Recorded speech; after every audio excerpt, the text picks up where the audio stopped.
Hey everyone, and welcome to another episode of Be Fearless. I don't know what episode number this is because we've got a few that are in the queue and ready to pop out on their own. We are almost a full month into... Hang on.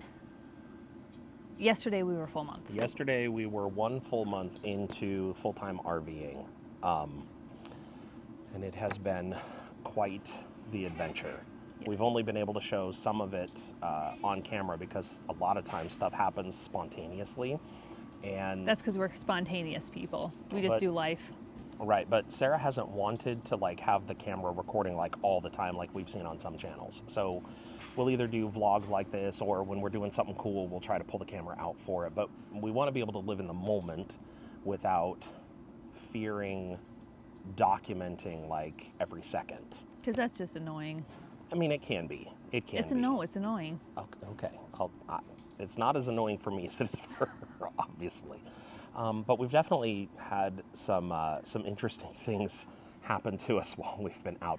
A video that we posted just recently was showing what happened when a meal was tried to be made while we were actually driving down the road.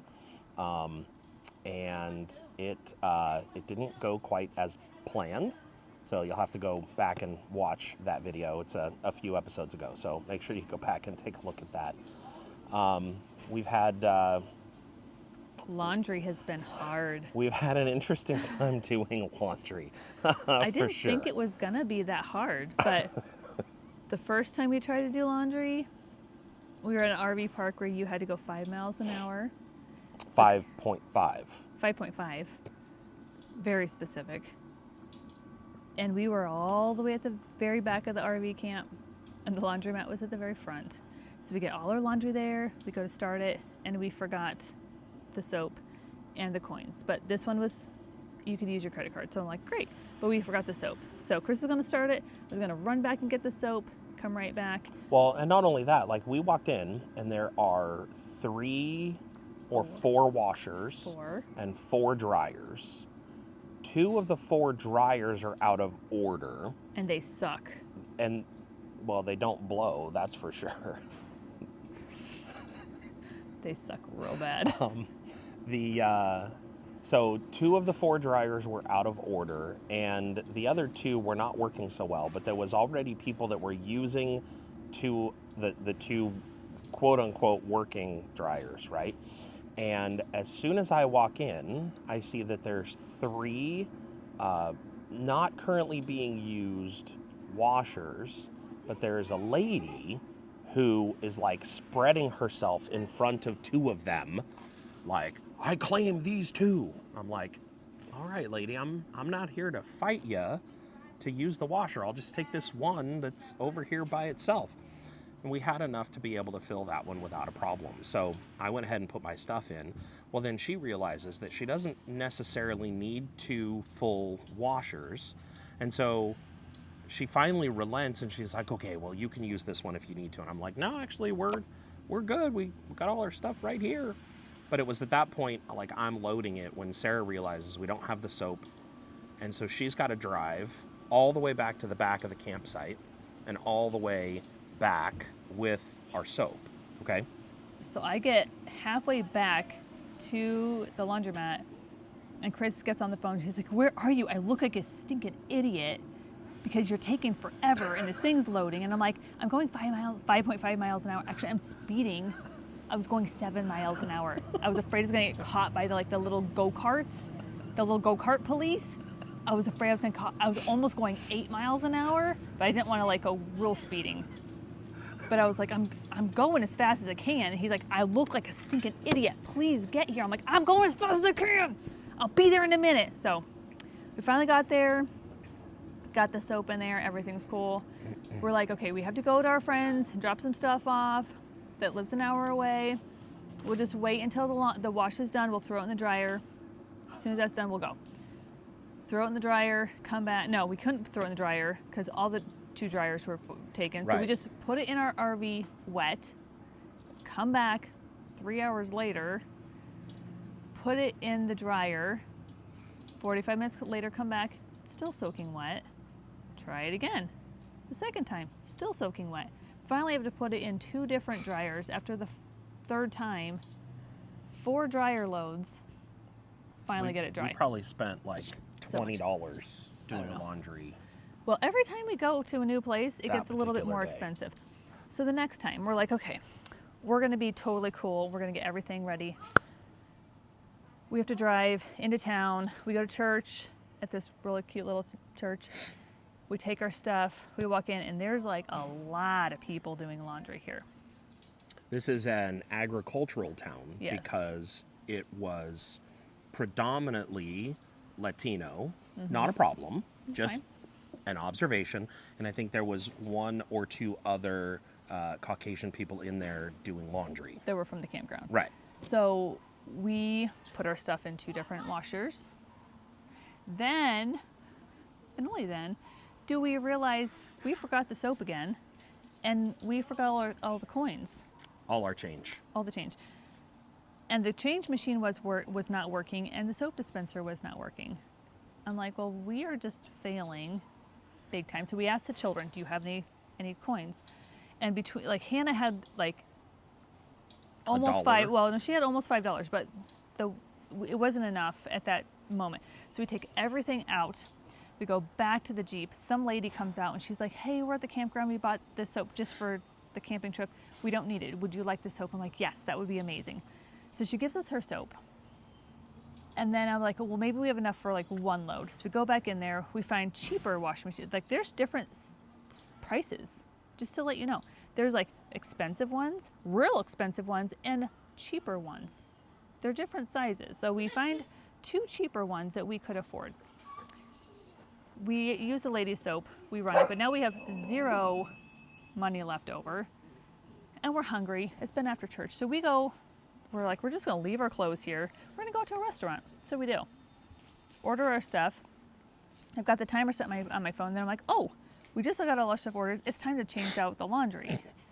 And we're in a different town now, by the way. They're little towns. That is close, but It's close. I'm like, Hannah, come with me. We're just gonna run to the gas station, get some coins, run back to the laundromat, change out the laundry, and then run back to the restaurant, eat our lunch, and then go pick up our laundry. Easy peasy, right? No problem. no sooner does Sarah walk out to the car and her salad gets delivered. Because that's like all I can order at most restaurants. And we go to the gas station, get $10 worth of coins. Fine. Okay, please understand, I've never really been to laundromats before, ever. Do you want to share this story? Mm-hmm. Okay. Just for those that are new to this and just need to know how this works, because I didn't. So I get there. Okay, just to let you know, on the washer, it tells you $5.75 gives you a load of laundry. $3.75 gives you a load of laundry. Tells you how long it's going to take. 35 minutes, 40 minutes, whatever. It tells you how long it's going to take. On the dryer, we put the clothes in the dryer. It said 25 cents. I put 25 cents and it said 6 minutes. I was like, wow, these are super efficient dryers. So I text Chris, I'm like, these are super efficient dryers. No. They're going to be done in 6 Well, minutes. that's what she texted me. She's like, you know what? I'm just going to wait here because it says that this load of clothes will be done in 6 minutes and it only costs 25 cents. Yeah. And I said, And Hannah's like, I'm so hungry. I just want to go. I'm like, honey, they're going to be done in 6 minutes. We're not going to drive all the way back there when they're going to be done in 6 minutes. We're just going to wait for the dryer to be done. yeah. And so I texted Sarah back and I'm like, I don't think that's right. Oh. Maybe you should just double check and make sure, but I'm pretty sure that it's 25 cents per 6 minutes. I was like, no.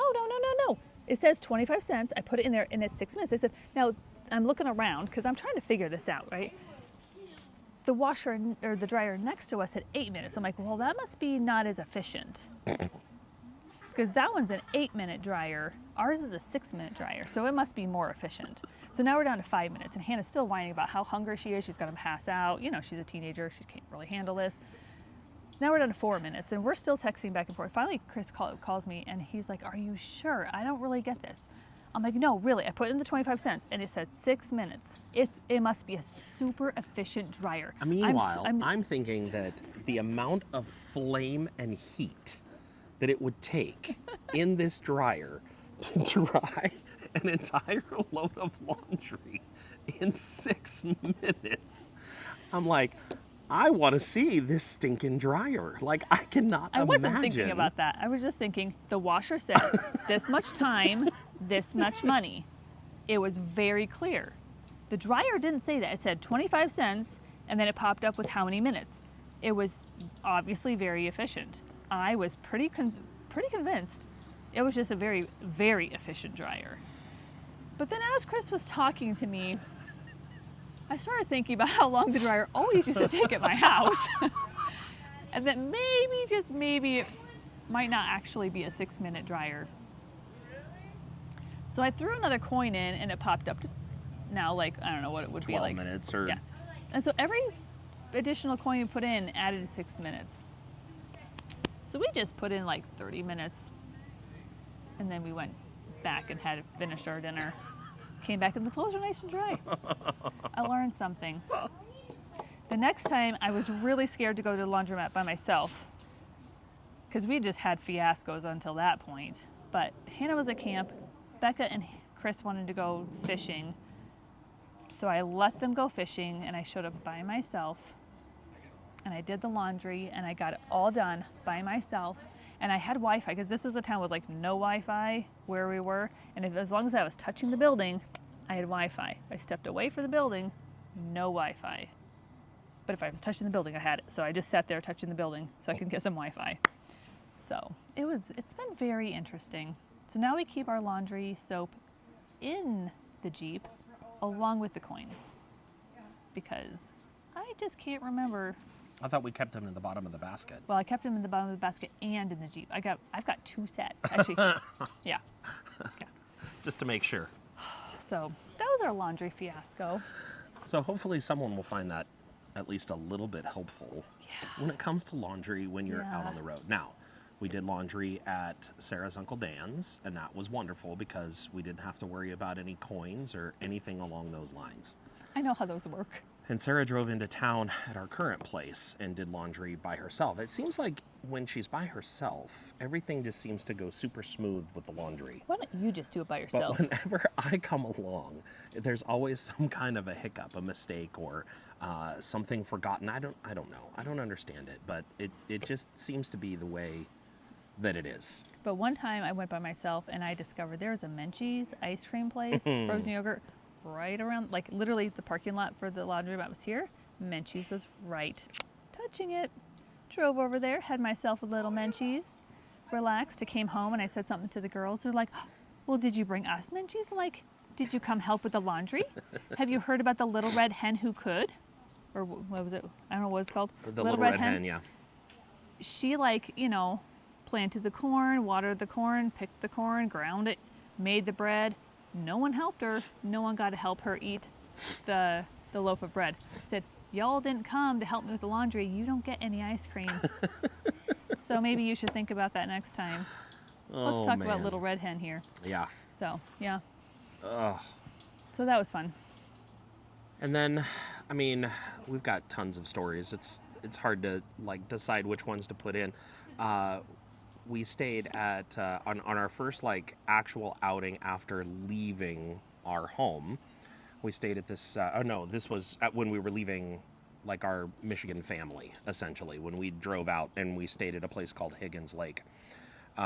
We were supposed to be at North Higgins Lake, but when Sarah popped in the GPS, she ended up somehow. We were busy. She didn't notice. It took us to South Higgins Lake. Well, okay, hang on.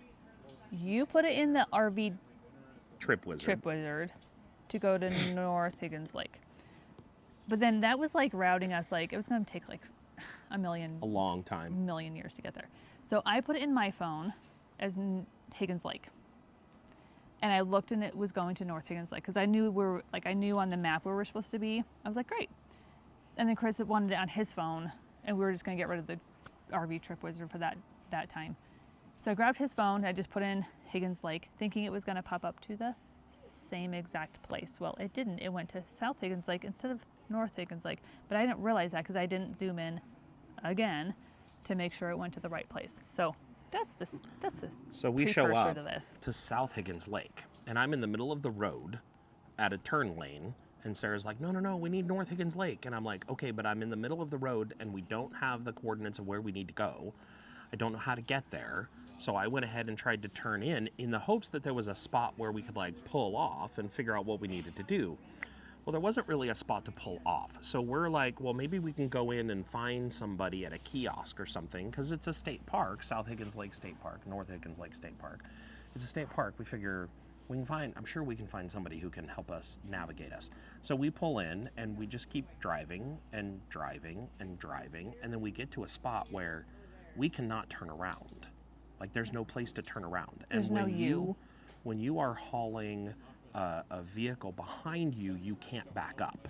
It's not an option. You have to drop the vehicle in order to back up. So we pulled off kind of to the side in a spot, and Sarah got out and I got out and Becca got out, and we all took turns dropping the Jeep, getting it all taken care of, and Becca pulled it off to the side and into a parking spot.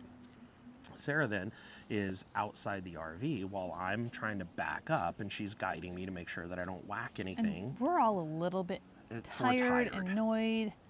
We're just done. We're just done at this point, okay? So she gets me backed up and turned, and I start to go down the road.